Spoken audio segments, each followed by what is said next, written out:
Here we are inside one of my Clickbank accounts. I've actually dived into the bit I want to show you, so I don't give away any download links or anything that I shouldn't, because this is actually a joint venture project that I ran. But what I've done is I've logged in, I've clicked on account settings, and then I've clicked on my products. So what you can then see is the products that you've set up within your Clickbank account as you're selling them. So what I've then done is I've clicked on recurring billing products, and you can see that I've already got two in here. Initial price $57 and then a rebill price of $57, and we're running this for 12 months.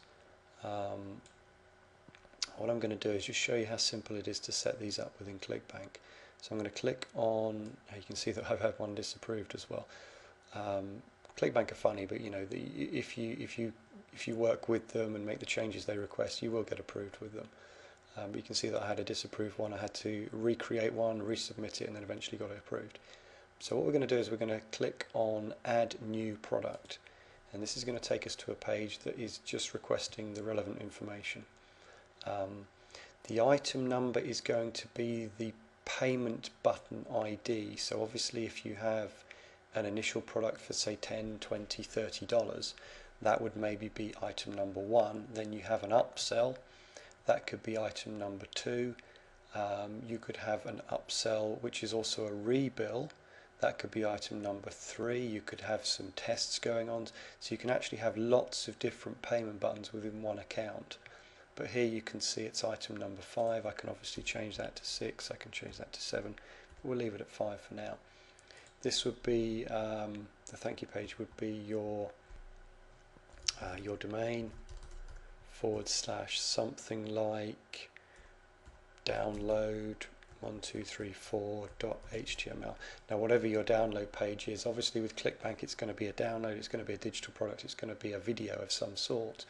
So the thank you page is going to have to contain your download. What we also do sometimes is we don't just have the product on the thank you page, we would have a squeeze page. So we would say, thank you for purchasing upsell 3, enter your name and email and we'll send you that via email. So obviously what you then do is you build a list of people that have bought your initial product, that have bought your upsell 1 and have bought your upsell 2. So very powerful way of splitting the lists there. So you can have your main product buyers and your upsell buyers on different lists. The currency, we'll go for US dollar because that's the currency that most people are buying in, and we'll just use an example of $40 here, and a rebill price of $40. Obviously, if you're giving away a free trial, you could maybe do $5 for the first month and then $40 every month. Most of these rebills will be monthly, because it's just a nice period to use. I've done some testing on that. And you know, if people are getting something every month, it's a nice way to pay, because obviously most people are getting paid every month as well.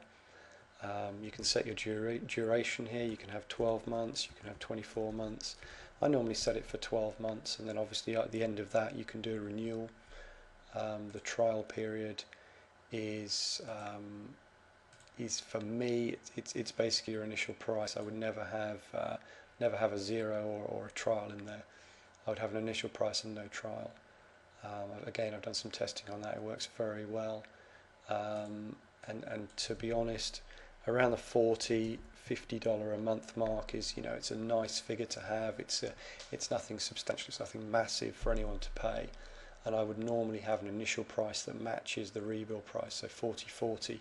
So if you imagine yourselves as the customer, nothing unusual is appearing on your bank statement. You know, you're not suddenly paying $5 and it's leaping up to 40. You've paid 40, you've seen it there, and it's going to continue like that.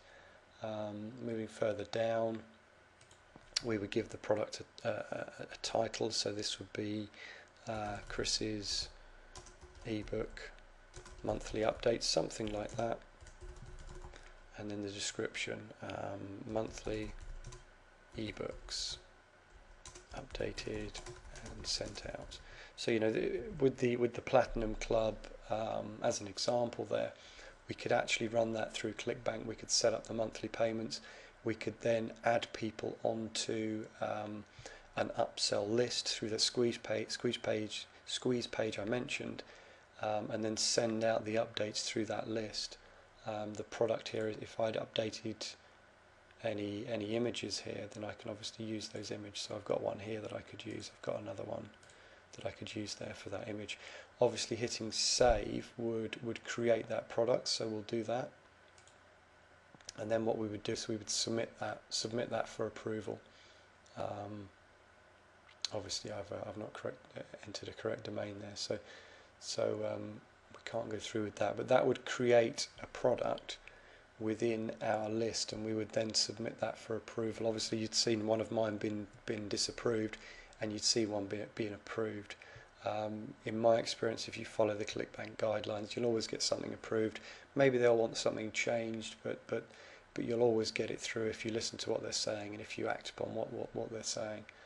So that's the Clickbank recurring products and payment. It's a very, very, very powerful way to make money through PayPal.